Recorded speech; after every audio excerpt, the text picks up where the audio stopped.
Hello दोस्तों, welcome back to educational भैया। आज के वीडियो में हम लोग पढ़ने वाले तुम्हारे फुटप्रिंट्स विदाउट फीट का chapter number 6, that is the making of scientist. ये तुम्हारा चैप्टर है ना, इसमें तुम लोगों को तितलियों के बारे में बहुत कुछ पढ़ना है। एंड अपने लाइफ में अभी तक तुम लोगों ने इतना तितलियों के बारे में नहीं जाना होगा जितना इस वीडियो में तुम लोग जानने वाले हो, क्योंकि पूरा चैप्टर ही तितलियों के बारे में है। देखो, तुम लोगों को लग रहा होगा कि मेरा जो आवाज है वो चेंज हो चुका है एंड एजुकेशनल भैया की आवाज तो इस तरह नहीं थी। तो मैं तुम लोगों को बताना चाहूंगा कि मैं तुम्हारा एजुकेशनल भैया नहीं हूँ। तुम्हारा एजुकेशनल भैया का तबीयत थोड़ा सा खराब है, इसलिए मैं तुम्हारा आयुष भैया तुम लोगों को ये जो चैप्टर है बहुत ही अच्छे से कंप्लीट कराएगा।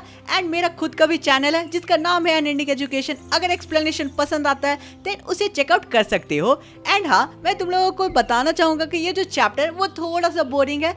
बहुत सारे स्टूडेंट इस चैप्टर को बिना पढ़े चले जाते एग्जाम में, लेकिन मैं एक्सप्लेन करूंगा। देन मैं तुम लोगों को गारंटी देता हूँ कि ये जो पूरा चैप्टर है बहुत ही अच्छे से समझ आएगा। तो अब चलो बिना कोई टाइम वेस्ट किए शुरू करते हैं आज के हमारे इस वीडियो को। इस वीडियो में तुम लोगों को मेनली 3 कैरेक्टर्स देखने को मिलेगा। एक मैं जो कि नरेटर हूँ एंड मैं तुम लोगों को ये जो पूरा चैप्टर है बहुत ही अच्छे से नरेट करूंगा एंड एक्सप्लेन करूंगा। सेकंड कैरेक्टर कौन है उससे तुम खुद मिल लो। हेलो दोस्तों, मैं हूँ रिचर्ड ई ब्राइट। मुझे बटरफ्लाइज में बहुत ज़्यादा इंटरेस्ट है एंड मैंने इस चैप्टर में बहुत सारी अलग अलग डिस्कवरीज की है। एंड मैंने वो डिस्कवरीज कैसे की है इसी के बारे में पूरा चैप्टर है। मेरी लाइफ की जर्नी के बारे में आज का चैप्टर तुम लोगों को पढ़ना होगा। हेलो, मैं हूँ रिचर्ड की मदर। तो अब चलो बिना कोई टाइम वेस्ट किए आज के डिटेल एक्सप्लेनेशन को शुरू करते हैं। तो चैप्टर स्टार्ट होता है एंड हमें बताया जाता है कि 22 की एज में रिचर्ड ई ब्राइट जो कि farmer scout of the year थे, यानी कि farmer guide of the year थे, उन्होंने साइंटिफिक वर्ल्ड को अपनी डिस्कवरी की कैसे सेल वर्क करती है इस डिस्कवरी से सबको उत्तेजित यानी कि एक्साइट कर दिया।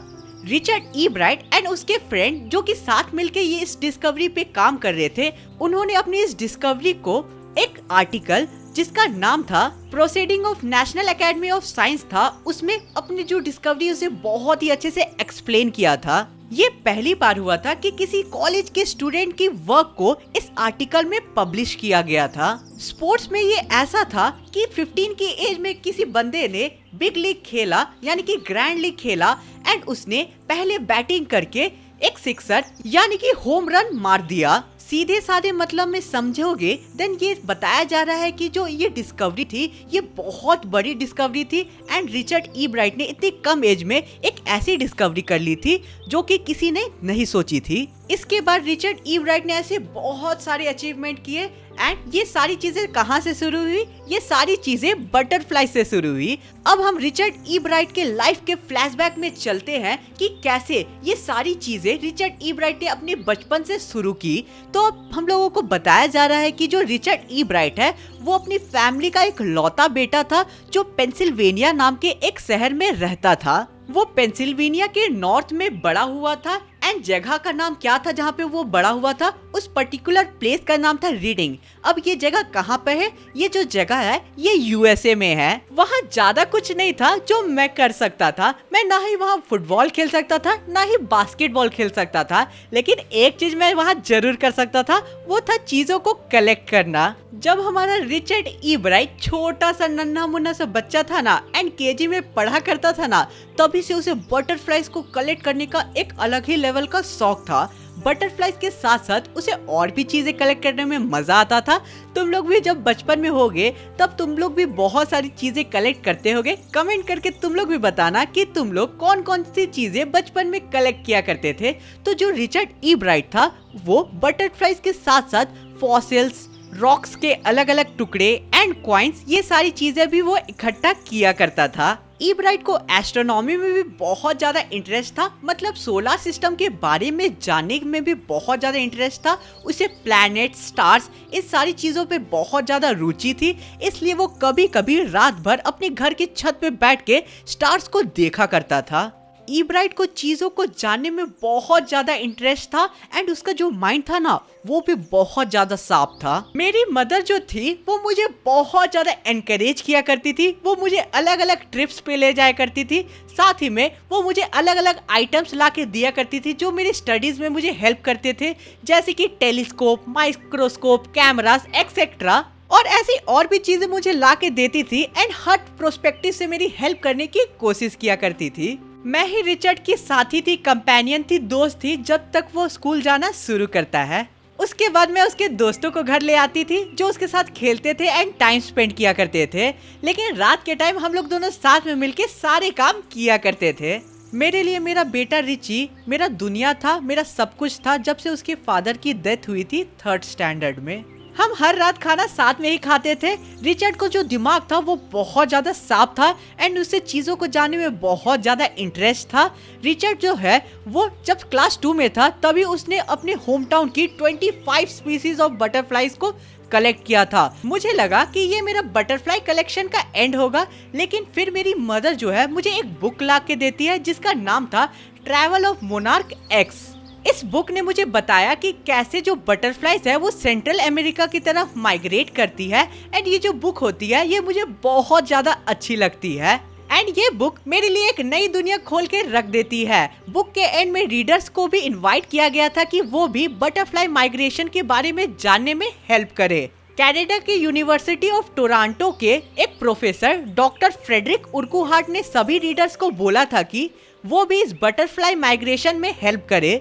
उन्होंने बोला कि सारे जो बटरफ्लाईज है उनके विंग्स में जो भी रीडर्स इसे पढ़ रहे हैं वो छोटा सा टैग लगा दे, यानी कि छोटा सा स्टिप ऑफ पेपर लगा दे ताकि उनकी जो माइग्रेशन है उसे पढ़ने में आसानी हो उन्हें। रिचर्ड को पता था कि एक एक बटरफ्लाई को पकड़ के उस पे टैग लगाना बहुत ही ज्यादा दिक्कत का काम है एंड ये बहुत ही टाइम टेकिंग प्रोसेस होगा, इसलिए वो आइडिया लगाता है एंड फीमेल मोनार्क बटरफ्लाईज को पकड़ता है एंड उसके एग्स को चोरी करके यानी कि ले लेता है उसके एग्स को एंड उससे जैसे ये बच्चे निकलते थे देन उसे वो टैग करके छोड़ दिया करता था एंड ये सारी चीजें वो अपने घर के बेसमेंट में किया करता था एंड कई सालों तक उसका जो बेसमेंट था वो बहुत सारे मोनार्क बटरफ्लाईज का घर था, या फिर कह सकते हो कि हजारों मोनार्क बटरफ्लाईज का घर था रिचर्ड इब्राइट का बेसमेंट। धीरे धीरे मेरा जो इंटरेस्ट है इसमें से खत्म होने लगा क्योंकि ये जो प्रोसेस था काफी टाइम कंज्यूमिंग था एंड मुझे बहुत अच्छा रिस्पांस नहीं मिल रहा था।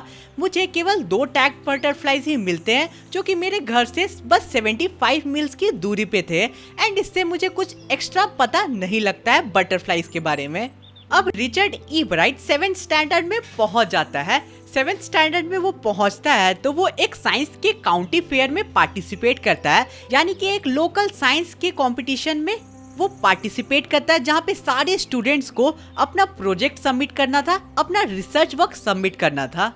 वहाँ उस काउंटी फेयर में सभी को कुछ ना कुछ प्राइज जरूर मिलता है, लेकिन हमारा रिचर्ड को कोई भी प्राइज नहीं मिलता है एंड वो बहुत ही ज्यादा सैडली वहाँ बैठा होता है उस काउंटी फेयर में।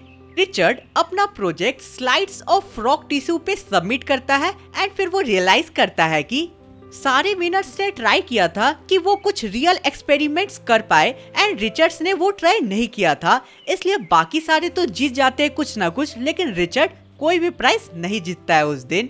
एंड यहाँ तुम लोग जान सकते हो कि जो रिचर्ड है उसे कितना बड़ा झटका लगा होगा जब वो कोई भी प्राइज नहीं जीतता है काउंटी फेयर में। मैं जान चुका था कि नेक्स्ट साल के साइंस फेयर को जीतने के लिए मुझे कुछ नया एक्सपेरिमेंट करना होगा एंड फिर बहुत मैंने सोचा कि मैं कौन से फील्ड में अच्छा कर सकता हूँ। देन मुझे आइडिया आया कि मुझे इंसेक्ट्स के बारे में सबसे ज्यादा नॉलेज है, देन मुझे उसी फील्ड में कुछ करना चाहिए। इसलिए मैं डॉक्टर उर्कुहार्ट को लेटर लिखता हूँ एंड आइडियाज मांगता हूँ कि मैं कौन कौन सी चीजों पे काम कर सकता हूँ। उस लेटर का रिप्लाई जल्दी ही आ जाता है एंड मुझे बहुत सारे आइडियाज मिलते हैं। उन सारे आइडियाज ने मुझे अपने हाई स्कूल के टाइम में बिजी रखा एंड मैंने उन आइडियाज से बहुत सारे प्राइजेस भी जीता county and international science fair में। जैसे कि एक प्रोजेक्ट था जिसमें मैंने ये ढूंढने की कोशिश की थी कि किन रीजंस के कारण मोनार्क कैटरपिलर हर साल बहुत ज्यादा तादाद में मारे जाते हैं। मुझे लगा कि शायद डिजीज बीटल्स से फैलते हैं, इसलिए मैंने बीटल्स को एंड मोनार्क कैटरपिलर को साथ में बड़ा किया, लेकिन मुझे कोई भी रिजल्ट नहीं मिला। मैंने जो भी एक्सपेरिमेंट करने की कोशिश की थी वही मैं दिखा देता हूँ एंड इससे मैं प्राइज फाइनली जीत जाता हूँ। अब नेक्स्ट ईयर उन्हें फिर से दूसरे प्रोजेक्ट पे काम करना था। अब दूसरे प्रोजेक्ट में उन्हें ये टेस्ट करना था, उन्हें एक थ्योरी टेस्ट करना था। थ्योरी ये था कि जो वाइसरॉय बटरफ्लाई है वो मोनार्क बटरफ्लाई को कॉपी करती है। और वो ऐसा इसलिए करती है ताकि वो मोनार्क बटरफ्लाई जैसा दिख पाए, क्योंकि जो बर्ड्स होते हैं वो मोनार्क बटरफ्लाई को जनरली नहीं खाया करते थे, क्योंकि जो मोनार्क बटरफ्लाईज थी वो बर्ड्स को खाने में टेस्टी नहीं लगती थी। इसलिए जो वाइसरॉय बटरफ्लाई है वो उन्हें कॉपी किया करती थी ताकि बर्ड्स उन्हें ना खा पाए। यही चीज उन्हें प्रूव करना था एंड टेस्ट करना था। इब्राइट को अपने प्रोजेक्ट में ये दिखाना था कि क्या बर्ड्स मोनार्क बटरफ्लाईज को खाती है। रिचर्ड अपने प्रोजेक्ट में अपने रिसर्च में ये पता करते हैं कि जो स्टारलिंग नाम का एक बर्ड है जिसकी फोटो तुम लोग अपने स्क्रीन में देख सकते हो, ये जो बर्ड है ये नॉर्मल बर्ड फूड नहीं खाती थी एंड इसे जितना भी जो मोनार्क बटरफ्लाई है उतना खाने को मिल जाया करता था। देन ये बेसिकली प्रेफर किया करती थी मोनार्क बटरफ्लाई को खाने के लिए एंड ये मोनार्क बटरफ्लाई को बहुत ही चाव से खाती थी। उनका ये जो प्रोजेक्ट है वो जूलॉजी में फर्स्ट प्राइज अचीव करता है एंड वो काउंटी फेयर में थर्ड प्राइज जीतते हैं, यानी कि थर्ड पोजीशन पाते हैं। अब हाई स्कूल के सेकेंड ईयर यानी कि 10th स्टैंडर्ड में वो फिर से अपनी रिसर्च वर्क को शुरू करते हैं एंड इस बार वो अननोन इंसेक्ट हार्मोन की डिस्कवरी कर देते हैं और यहीं से वो अपनी थ्योरी पे इनडायरेक्टली काम शुरू करते हैं, जो कि था लाइफ ऑफ सेल पे। सभी का मानना था कि मोनार्क प्यूपा में जो 12 टाइनी गोल्ड स्पॉट्स थे वो केवल शो के लिए थे उनमें, लेकिन जो रिचर्ड ई ब्राइट है वो इस पे काम करते हैं एंड पता लगाते हैं कि जो 12 गोल्डन स्पॉट्स थी ये बटरफ्लाई के ओवरऑल डेवलपमेंट में उनकी हेल्प करती थी एंड ये रिचर्ड ई ब्राइट पता लगाते हैं एंड तुम लोग इमेजिन कर सकते हो कि ये कितनी बड़ी डिस्कवरी थी उनकी लाइफ के लिए। इस एक्सपेरिमेंट की वजह से मुझे फर्स्ट प्राइज मिलता है काउंटी फेयर में एंड इससे मैं international science and engineering fair में भी पार्टिसिपेट कर सकता था, जहां पे अलग अलग कंट्री के पार्टिसिपेंट्स आए थे। यहाँ पे मुझे थर्ड प्राइज मिलता है जूलॉजी में, साथ ही में मुझे समर के टाइम चांस मिलता है entomology laboratory of Walter read army institute जाकर अलग अलग टाइप के रिसर्च करने के लिए। अब हमारे रिचर्ड ई ब्राइट 11th स्टैंडर्ड में पहुंच जाते हैं, वो वहां जाते हैं एंड अपने रिसर्च वर्क को कंटिन्यू करते हैं। इस बार वो इंटरनेशनल साइंस फेयर में फर्स्ट पोजीशन ग्रैब करते हैं, जिसके बाद उन्हें फिर से आर्मी लेबोरेटरी जाके काम करने का चांस मिलता है।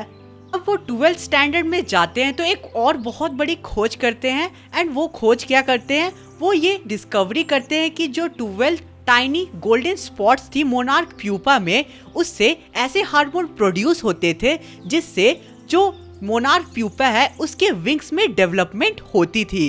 इस खोज के लिए उन्हें जूलॉजी के डिपार्टमेंट में फर्स्ट प्राइज मिलता है। फिर वो अपनी पूरी गर्मियों की छुट्टी बिताते हैं आरबी लैब में and US department of laboratory में काम करते हुए अपनी पूरी छुट्टियां बिता देते हैं। भाई छुट्टियां इन सब कामों में कौन बिताता है बताओ तो? हम लोग तो गर्मियों की छुट्टियों में एंजॉय करते हैं बस, लेकिन रिचर्ड ई ब्राइट देखो दुनिया को डेवलप करने के लिए अपनी गर्मियों की छुट्टी को त्याग कर रहा था। चलो अब हम लोग आगे बढ़ते हैं। अब कॉलेज का फर्स्ट ईयर उनका शुरू होता है, वो हार्वर्ड यूनिवर्सिटी में एडमिशन लेते हैं एंड अपने खोज को कंटिन्यू करते हैं एंड लैब के सोफिस्टिकेटेड इंस्ट्रूमेंट्स को यूज करके वो उस हार्मोन के केमिकल स्ट्रक्चर्स को आइडेंटिफाई कर लेते हैं। 1-1.5 साल बाद जब वो उस केमिकल स्ट्रक्चर का एक्सरे करते हैं एंड उसे स्टडी कर रहे होते हैं, तब उन्हें आइडिया आ जाता है सेल के लाइफ के बारे में। उन्हें पता चलता है कि क्यों डीएनए को ब्लूप्रिंट ऑफ द लाइफ कहा जाता है एंड उससे कैसे जो हेरिडिटी है वो एक ऑर्गेनिज्म से दूसरे ऑर्गेनिज्म में ट्रैवल करता है, यानी कि जाता है। अब जिन स्टूडेंट्स को ये पता नहीं कि आखिर डीएनए किस चिड़िया का नाम है, तो मैं थोड़ा एक्सप्लेन कर देता हूँ उसके बारे में। डीएनए जेनेटिक इंफॉर्मेशंस कंटेन करते हैं जिससे कोई भी ऑर्गेनिज्म डेवलप होता है एंड उसमें अलग अलग चेंजेस आते हैं। डीएनए से ये डिसाइड होता है कि तुम्हारा जो हाइट है वो कितना होगा, तुम्हारा स्किन का कलर क्या होगा। अगर किसी ऑर्गेनिज्म में कोई चीज की कमी है एंड सपोज कोई ह्यूमन में कोई चीज की कमी है, देन उसके बच्चे में भी वो कमी हो सकती है डीएनए के थ्रू। डीएनए ये भी बताता है कि तुम्हारा फेस का स्ट्रक्चर क्या होगा, तुम्हारा बॉडी का स्ट्रक्चर क्या होगा। ठीक है, इतना सारा इन्फॉर्मेशन मैंने दे दिया डीएनए के बारे में, और जानना होगा देन गूगल कर लेना। चलो आगे बढ़ते हैं। अब रिचर्ड एंड उसके कॉलेज का फ्रेंड जेम्स आर वोंग रात भर काम करते हैं प्लास्टिक मॉडल्स बनाने में, ड्राइंग बनाते हैं जिससे वो दूसरों को एक्सप्लेन कर पाए कि आखिर उन्होंने क्या डिस्कवरी किया है। एंड इसी के बाद जो रिचर्ड है उसकी जो थ्योरी है, उसकी जो डिस्कवरी है वो आर्टिकल में पब्लिश होती है, जिसके बारे में चैप्टर के स्टार्ट में मेंशन किया गया था। एंड उसी के बारे में चैप्टर स्टार्ट हुआ था हम लोगों का। याद है ना तुम लोगों को? याद नहीं है तो तुम लोग क्या कर रहे हो यार, अच्छे से देखो वीडियो को, ठीक है, एंड वापस से जाके देखो। तो अब चलो आगे बढ़ते हैं हम लोग। रिचर्ड अपने क्लास के 1510 बच्चों में सेकंड पोजीशन ग्रैब करते हैं एंड फिर ग्रेजुएट हो जाते हैं अपने कॉलेज से। ग्रेजुएट होने के बाद भी वो अपनी रिसर्च को कंटिन्यू करते हैं एंड अगर उनका जो रिसर्च वर्क है वो करेक्ट प्रूफ कर देते हैं देन ये बहुत ही बड़ी डिस्कवरी होती इस साइंटिफिक वर्ल्ड के लिए। ये एक बहुत बड़ा स्टेप होता in understanding the process of life. इससे हम लोगों को आइडिया मिलता कि कैसे हम लोग कैंसर एंड और भी दूसरी डिजीजेस से हम लोग बच सकते हैं। ये सारी चीजें कैसे पॉसिबल हो पाई है? ये सारी चीजें इसलिए पॉसिबल हो पाई क्योंकि जो रिचर्ड का माइंड था वो बहुत ज्यादा क्यूरियोसिटी से भरा था, उसे चीजों को जानने में बहुत ज्यादा इंटरेस्ट था एंड इसलिए तुम लोग भी इंटरेस्ट जगाओ चीजों को जानने में, तुम लोग भी एक दिन साइंटिस्ट बन जाओगे। तुम लोगों का लाइफ में क्या क्या गोल है, क्या क्या ड्रीम है, मुझे कमेंट्स में बताओ, कमेंट्स का इंतजार रहेगा।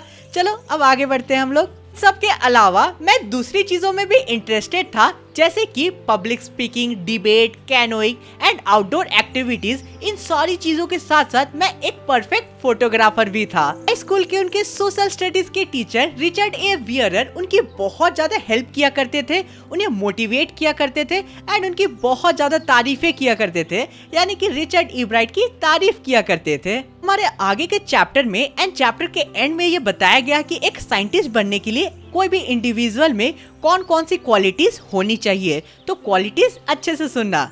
सबसे पहले एक शार्प माइंड होना चाहिए, उसमें हम लोगों को क्यूरियोसिटी ऐड करना होगा एंड एक सही रीजन के लिए, यानी कि समाज के हित के लिए हम लोगों को काम करना चाहिए। ये नहीं कि पिछले चैप्टर में मैंने एक्सप्लेन किया था ग्रिफिन के बदले फुटप्रिंट्स विदाउट फीट चैप्टर में, वो वीडियो नहीं देखा होगा तो देख लेना, लिंक डिस्क्रिप्शन में है एंड तुम लोग उस वीडियो का थंबनेल देख सकते हो। तो ये नहीं है कि हम लोगों को अपने फायदे के लिए काम करना चाहिए, हम लोग समाज के फायदे के लिए काम करेंगे तभी हम लोग एक अच्छे साइंटिस्ट कहला पाएंगे। तो इसी के साथ आज का हमारा पूरा वीडियो कंप्लीट होता है। आई होप तुम लोगों को पूरा चैप्टर बहुत ही अच्छे से समझ आ गया होगा, ठीक है। एग्जाम में इससे बाहर तो नहीं आना चाहिए। वीडियो को लाइक नहीं किया तो वीडियो को लाइक कर लेना, चैनल को सब्सक्राइब कर देना एंड हाँ, मेरे चैनल को भी चेकआउट कर लेना, लिंक डिस्क्रिप्शन में गिवन है एंड थोड़ा सा सपोर्ट मुझे भी दे देना। चलो मिलते हैं किसी और वीडियो में। Thanks for watching the video.